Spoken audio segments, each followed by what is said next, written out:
Hello and welcome. In previous talks, we have covered gliding, wingsuit flight, parachuting, microlight trikes, human-powered flight, yes, and even flight in aircraft. We inventive humans have found many ways in which to enjoy the sensation of flight. Here is another way. Paragliding with a motor, known as paramotoring, is a form of ultralight aviation. A pilot wearing a wing straps on a back-mounted motor that enables a takeoff from level ground or in still air. In many countries, paramotoring is minimally regulated and requires no license.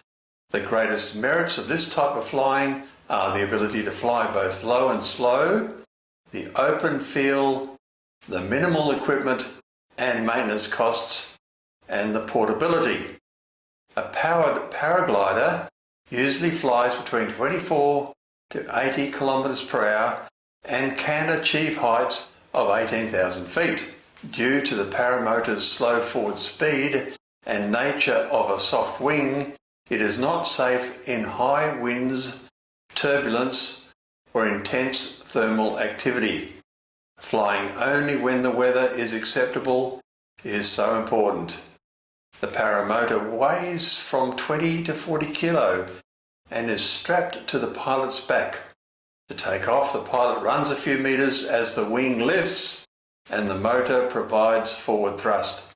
After takeoff, the pilot gets into the seat and sits suspended beneath the inflated paraglider wing like a pendulum.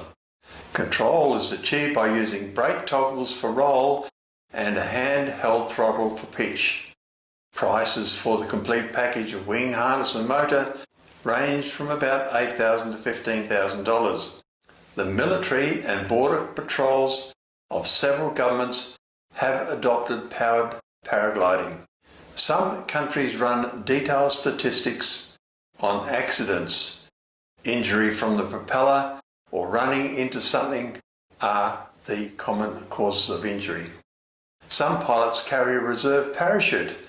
The lack of established design criteria for these aircraft led the British Air Accidents Investigation Branch to conclude that when certain conditions are met, these aircraft can be considered to be structurally safe.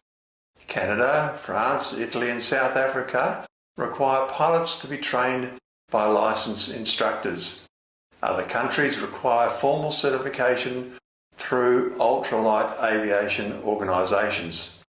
Regardless of regulations, powered paragliding can be dangerous when practiced without proper training.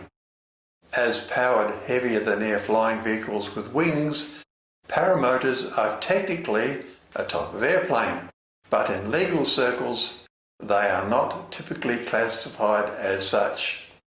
In the UK, paramotors are regulated by the Civil Aviation Authority and are classified as self-propelled hang gliders flown without registration as long as they weigh less than 70 kilos and have a stall speed not exceeding 35 knots and are foot launched.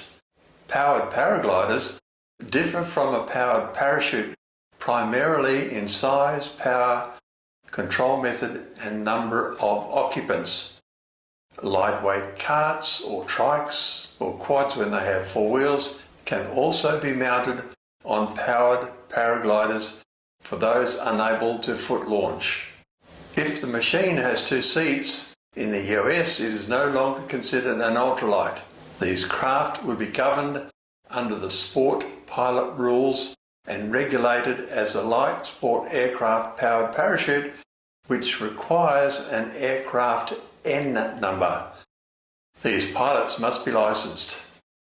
Paramotor pilots must not fly in controlled airspace, such as near airports or less than 1,000 feet above houses. Operation from parks or beaches is not permitted. In fact, obtaining prior permission to operate anywhere is a good idea. Even better is owning the land you operate from if it is within Class G or E airspace. Here are some world records achieved by powered paragliders.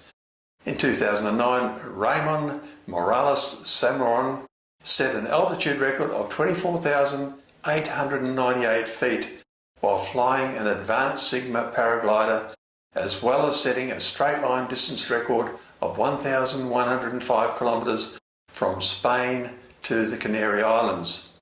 Bear Grylls made a non-verified claim saying he reached 29,494 feet.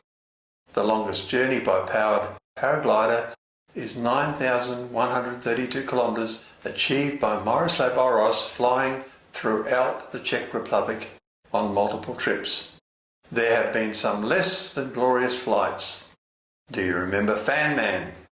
James Miller, the Fan Man, flew into the boxing arena in the 1993 match between Evander Holyfield and Riddick Bowe at Caesar's Palace. He crashed into the side of the ring. Some entrance. Speaking of this heavyweight bout, he said he was the only person who got knocked out. You only have to watch powered paragliders in flight to see how their sport has given them freedom and fun. Flying low brings conflict with power lines and trees. Utmost care is needed, and if sunburn or windburn are your only problems, then you are having a good day. A shout out to paramotor pilot Tucker Gott for his amazing videos. Thank you for watching and stay safe.